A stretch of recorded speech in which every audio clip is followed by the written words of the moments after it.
오늘 우리에게 주시는 하나님의 말씀은 구약성경 시편 90편 3절로 12절과 신약성경 로마서 1장 18절로 20절 말씀입니다.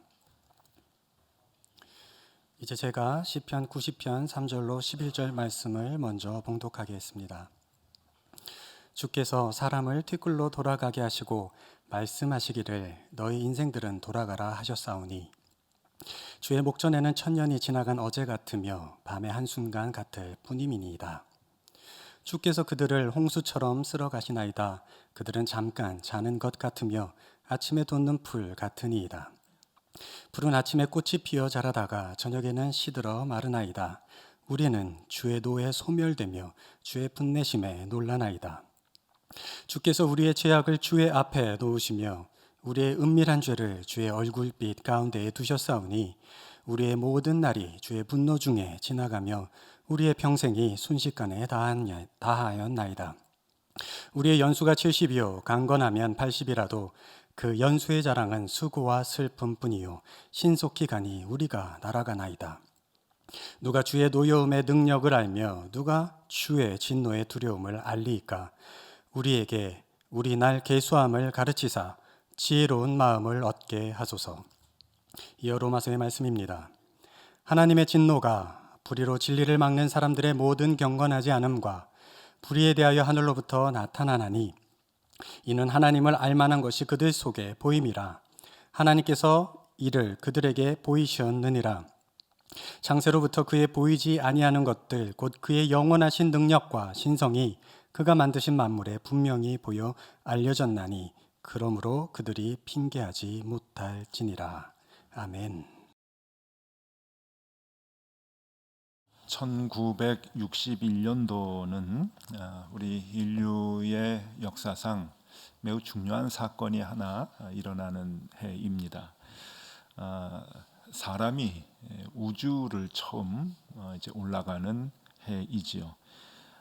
소련의 우주 비행사인 유리 가가린이 보스토크 1호 우주선을 타고 우주로 올라가서 1시간 29분 동안 지구를 돌다가 귀환을 했습니다.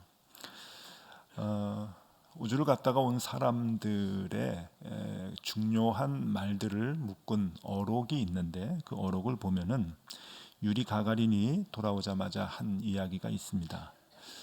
하나님은 없다. 우주에 가서 보니까 하나님이 안 계시더라. 신이 없더라 하는 겁니다. 이 말은 굉장히 유명한 그의 어록에 남게 됩니다.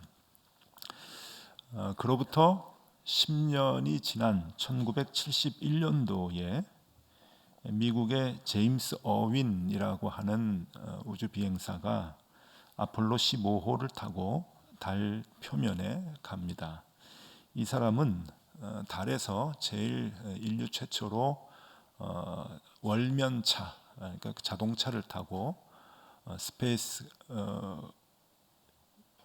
버기라고 하는 그 월면차를 타고 9.6km를 달렸던 사람인데 그가 지구로 귀환하고 난 다음에 역시 어록에 이렇게 남깁니다. 그가 한 얘기를 그대로 읽어드리겠습니다. 우주 모든 곳에서 하나님의 임재를 가득히 느낄 수 있었습니다. 하나님이 세상을 이처럼 사랑하사 독생자를 주셨다고 하는 요한복음 3장 16절의 말씀이 우주에 있는 동안 내내 생각이 났습니다. 지구로 귀환하면 복음 전도자가 되고자 저는 마음을 먹었습니다. 이 말도 아주 유명한 말이 되었죠. 그는 자기가 말한 대로 지구로 돌아오고 난 다음에 미국 콜로라도 주에 있는 스프링스라고 하는 곳에 선교 센터를 세우고 20여 년간 복음을 전도하는 사역자로 삶을 살게 됩니다.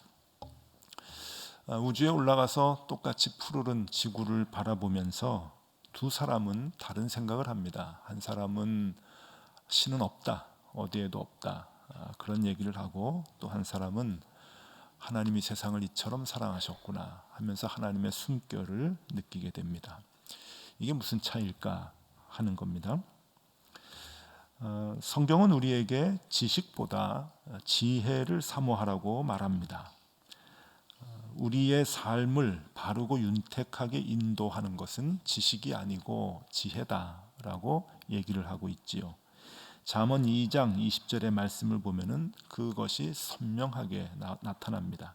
지혜가 너를 선한 자의 길로 행하게 하며 또 의인의 길을 지키게 하리니. 잠언 3장 14절과 15절의 말씀도 같은 맥락입니다. 이는 지혜를 얻는 것이 은을 얻는 것보다 낫고 그 이익이 정금보다 나음이니라. 지혜는 진주보다 귀하니 내가 사모하는 모든 것으로도 이에 비교할 수 없도다. 우리는 하나님께서 지혜를 사모하라고 얘기하시는구나 라고 하는 것은 인정을 하면서도 그래도 지혜를 쫓아가면은 돈은 못 벌지, 좀 가난하게 살 거야 라는 생각을 하게 되는데, 성경 말씀은 그렇지 않다고 얘기를 하죠. 지혜는 선한 자의 길과 의인의 길을 가게 할 뿐만 아니라 우리에게 은보다 금보다 진주보다 더 귀한 것, 값진 것들을 얻게 한다. 우리의 삶까지도 윤택하게 해준다라고 하는 말을 얘기해 줍니다. 그러면 그 지혜를 우리는 어떻게 얻어야 할 것인가 하는 겁니다. 오늘 그 얘기를 나눠보려고 합니다. 그 지혜를 우리를 의로운 길로 가게 할 뿐만 아니라 우리의 삶까지도 윤택하게 해주는 그 지혜를 우리는 어떻게 얻어야 할 것인가. 성경을 보면은 세월이 흐르는 것과 자연의 현상을 보고서 인생의 원리를 아는 것이 지혜를 얻는 것이다 라고 얘기합니다. 특별히 오늘 시편 90편 이 본문의 말씀을 보면은 세월과 그리고 자연 현상 속에서 그것을 얻을 수 있다라고 얘기를 하죠. 오늘 본문 말씀이 긴데 그 중요한 말씀들을 제가 몇 절 뽑으면 이렇습니다. 3절 다시 한번 읽어드립니다. 주께서 사람을 티끌로 돌아가게 하시고 말씀하시기를 너희 인생들은 돌아가라 하셨사오니. 6절 푸른 아침에 꽃이 피어 자라다가 저녁에는 시들어 마르나이다.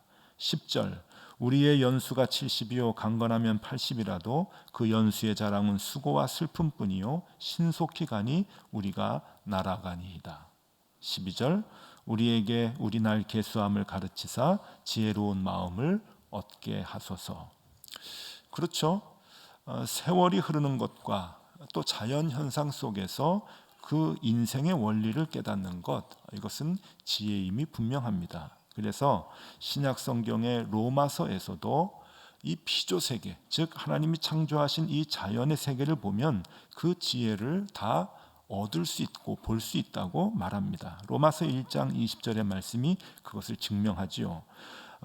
창세로부터 그의 보이지 아니하는 것들, 곧 그의 영원하신 능력과 신성이 그가 만드신 만물에 분명히 보여 알려졌나니 그러므로 그들이 핑계하지 못할지니라. 자연을 보고 그 이치를 보고서 인생의 깊은 뜻을 아는 지혜를 얻을 수 있다라고 하는 것입니다. 맞는 말이죠. 여러분, 피조의 세계, 특별히 창조의 세계를 보면서 인생을 들여다볼 수 있다고 한다면 그것은 우리에게 큰 지혜임이 분명합니다. 작년 가을 유난히 단풍색이 예뻤습니다. 여름에 그 온도가 무척 더우면, 여름에 더우면 가을의 단풍색이 꽤 이렇게 예쁘다고 얘기들을 하죠. 작년에 참 예뻤습니다. 저희 아내하고 뭐 단풍 구경을 따로 가지 않아도 그냥 아파트에 있는 저희 동네에 있는 그 나무들만 봐도 그 색깔이 변화가는 게 너무나 예쁜데, 한 번은 그 나무 그 가로수 밑을 이렇게 지나가는데 저희 아내가 이렇게 얘기를 해요. 나이 먹는 것이 이렇게 섭섭하지 않다고, 이렇게 노년이 되는 게 기다려진다, 그런 얘기를 해요. 무슨 얘기인가 하면은 나무들을 보니까 단풍이 예쁘다는 거예요. 여러분, 단풍이 예쁘죠. 단풍이 참 예쁩니다. 이 나무도, 이 단풍은 사람에 비유하면은 노년인데 그 노년이 되니까 예쁘다는 거죠. 물론 젊었을 때 푸르름이 있지만 그 푸르름은 아름답지는 않습니다. 강인함은 주지만 아름답지는 않거든요. 저희 아내가 이렇게 그걸 이렇게 이제 보는 거예요. 이게 노년이 기다려진다고, 노년이 오는 것이 섭섭하지 않다고 그래요. 기다려진다. 그래서 나이 먹는 거 괜찮아? 그랬더니 괜찮다고. 그래서 제가 한마디 했죠. 목사하고 오래 살더니 도사가 되어 간다고. 그래요. 그게 이제 지혜이지요. 그렇다면 여러분, 자연을 보면 다 지혜를 얻는 것인가? 어떻게 보면 맞습니다. 그러면 불교를 한번 볼까요? 사찰들이 다 산속에 있고 불자들은 산에서 생활을 하는데 그럼 그들은 다 지혜로울까요? 어느 정도 맞는 말이죠. 지혜로운 것이 사실입니다. 욕심껏 사는 이 속세의 사람들보다 훨씬 지혜롭죠. 그것은 자연을 통해 배우는 것들이 있기 때문입니다. 지혜로운 면들이 있어요. 여러분, 우리는 그 법륜 스님이나 혜민 스님 이런 분들의 글과 책을 좋아하죠. 일반 사람들은 법륜 스님, 혜민 스님이 유명하니까 그분들의 글을 많이 이렇게 접하는데, 사실 불교 안으로 들어가면은 불교계의 사람들은 현진 스님이라고 하는 분을 좋아합니다. 이 현진 스님이 불교계에서는 문사라고 이렇게 글을 쓰는, 제일 글을 잘 쓰는 스님이라고 이렇게 인정할 만큼 이제 그런 분인데, 이 현진 스님의 책이 저도 이렇게 몇 권 사서 읽어봤는데 좋아요. 글이 참 좋아요. 이분은 불교를 대표하는 그 해인이라고 하는 잡지의 편집위원을 오래 하시고 또 불교신문의 논설위원을 오래 하신 분입니다. 그러니까 이분의 글은 불교계에서도 이제 인정을 하는 분인데 수필집을 많이 쓰셨어요. 그분이 쓰신 글들 중에 짧은 글만 모아놓은 책이 있는데 그 책 중에 짧은 글을 하나 여러분들에게 소개해 드릴게요. 완벽한 봄날은 없다라고 하는 글인데 한번 들어보십시오. 봄날이지만 아직 춥고 바람이 분다. 날씨만 화창하다면 봄꽃들이 앞다투어 필 것 같다. 그러나 바람 없는 완벽한 봄날은 1년에 몇 번 되지 않는다. 날씨를 보면서 우리 인생사도 마음대로 안 된다는 생각이 든다. 뜻대로 안 되니까 고통과 번민이 따르는 게 아니겠는가. 문제 없는 완벽한 삶은 존재하지 않는다는 위로이다. 이처럼 불완전한 것이 인생이다. 중요한 것은 그것을 인정하는 태도에 달려 있다. 인생사는 해결할 수 있는 문제도 있고 해결할 수 없는 문제도 있다. 그런데 언제나 완벽하게 해결하려고 하니까 더 괴롭다. 때로는 미완성 그 자체가 해결책이 되기도 한다. 짧은 글이에요. 꽤 괜찮죠? 그러니까 아주 바람이 불고 아직 쌀쌀한 그 봄날을 보면서 인생을 느끼시는 거죠. 인생이 이렇게 완벽하지 않구나. 그러면서 위로를 많이 얻는데, 여러분, 성경에서 말하는 지혜가 이런 지혜를 얘기하는 것일까? 결론부터 얘기하면은 성경에서 얘기하는 삶의 지혜는 이런 부분이 아닙니다. 그러니까 우리가 조금 오해하면 안 돼요. 그냥 자연을 보고 여러 가지 상황을 보고 인생을 느낄 수 있는 것을 지혜라고 얘기하는 것이 아니라 조금 각도가 다릅니다. 성경은 우리에게 지혜를 얘기할 때 자연을 보고 인생을 느낄 수 있는가 없는가 그것을 얘기하는 것이 아니라 자연과 이 세월과 그런 삶의 모든 상황들 속에서 창조주 하나님의 마음을 느낄 수 있느냐 없느냐, 그것을 우리에게 요구하고 있는 것이죠. 그래서 우리 기독교는 굳이 산을 고집하지 않습니다. 왜냐하면은 산속 자연에서 살든 복잡한 대도시에서 살든 그것이 그렇게 중요한 것은 아니기 때문에 그런 것이죠. 무엇을 보느냐가 중요한 것이 아니라 그 속에서 하나님의 의도, 나를 향한 하나님의 마음을 우리가 볼 수 있느냐 없느냐, 그것이 지혜다라고 얘기합니다. 그래서 아까 시편 90편에 여러 가지 자연에 대한 얘기들을 제가 하나하나 이렇게 띄엄띄엄 이제 읽어드렸는데, 그 말씀 사이사이에 있는 구절들을 보면은 그 안에서 하나님의 숨결들이 나와요. 그것을 하나님께서는 우리에게 요구하시면서 그것이 지혜다라고 얘기하는 거죠. 왜냐하면 우리 마음 가운데 무엇이 담겨져 있느냐에 따라서 우리가 보는 것에 대한 해석이 달라집니다. 똑같은 상황을 봐도, 똑같이 우주에 올라가서 푸르른 지구를 봐도 어떤 사람은 하나님이 없다고 하고 어떤 사람은 하나님의 사랑이 너무 크다고 얘기하는 것은 그 마음에 담겨져 있는 것이 다르기 때문에 다르게 해석이 되는 것이죠. 무조건 본다고 인생을 느낄 수 있는 것이 아닙니다. 내 마음에 가득 찬 생각에 의해서 보여지는 것, 그리고 그 의미로 내 삶이 해석이 되어지는 것, 그것이 하나님께서 얘기하시는 지혜다라고 하는 것이죠. 그래서 하나님께서는 그 지혜의, 올바른 지혜의 마음을 우리에게 갖도록, 올바른 지혜의 눈을 갖도록 우리 마음에 하나님의 말씀을 채우라고 하십니다. 그러니까 여러분, 오늘 중요한 거 한 가지만 알고 가시면 됩니다. 그것은 자연을 보고 인생을 느끼는 것이 지혜가 아니라, 세상은 그걸 지혜라고 얘기하죠. 그러나 그것이 지혜가 아니고 성경에서 얘기하는 지혜는 내 마음에 하나님의 말씀을 담는 것, 그것 자체가 지혜라고 얘기합니다. 내 마음에 하나님의 말씀을 담을 때 그 담겨져 있는 마음의 필터를 통해서 자연도 보게 되고 상황도 보게 되고 내가 당하는 모든 고난의 모습들도 보게 되는 것이죠. 그래서 내 마음에 담겨져 있는 하나님의 말씀에 의해서 그것이 해석이 되는 거예요. 그것을 하나님은 지혜다라고 얘기합니다. 그래서 우리가 내 마음속에 하나님의 말씀을 담는 것, 그것이 중요하죠. 하나님의 말씀을 읽는 거예요. 하나님의 말씀을 내 삶 속에다 이렇게 차곡차곡 채워넣는 것이죠. 여러분, 하나 좀 여쭤보겠습니다. 그러면 하나님의 말씀을 읽는 것이 지혜 그 자체라고 말씀을 하는데, 그럼 하나님의 말씀을 아침에 읽는 것이 좋겠습니까? 저녁에 읽는 것이 좋겠습니까? 예, 정답은 둘 다 좋습니다. 안 읽는 것보다 하나님의 말씀을 읽는 것이 훨씬 중요하죠. 그런데 성경에서는요, 조금 더 구체적인 설명을 합니다. 아침에 성경을 읽는 것을 중요하게 얘기해요. 둘 다 좋은 것이지만은 아침에 읽는 것이 더 효과가 있다고 얘기하죠. 왜냐하면 그 아침에 말씀을 내 마음에 담아 놓으면 하루 종일 그 말씀에 의해서 사건과 상황을 투시하고 보는 가능성이 높아지기 때문에 그래요. 그 당연한 거 아닙니까? 아침에 일어나자마자 하나님의 말씀으로 내 마음을 채워놓으면 그 말씀이 하루 종일 생각이 나서 상황을 그 말씀으로 비춰서 이해하고 해석하게 되는 것이죠.